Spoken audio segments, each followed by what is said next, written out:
if you want to use influencer marketing, there's a few things you have to be aware of. First of all, the influencer has to be in the space that your product is. Their followers has to be your ideal clients or customers. Otherwise, it's not going to make sense, and they're not going to buy because they're not going to be interested in your product. Second, then your influencer has to be on the landing page where you're sending the people to purchase your product or service.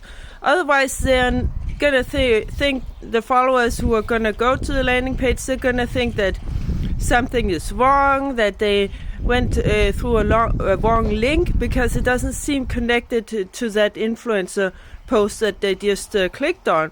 And thirdly, it's better to, instead of getting a shout out or getting your influencer to post a video one time, then pay them to make videos that you then are allowed to use in your advertising. And if it works out, then you can have them make videos over and over again, so they kind of become a part of your brand.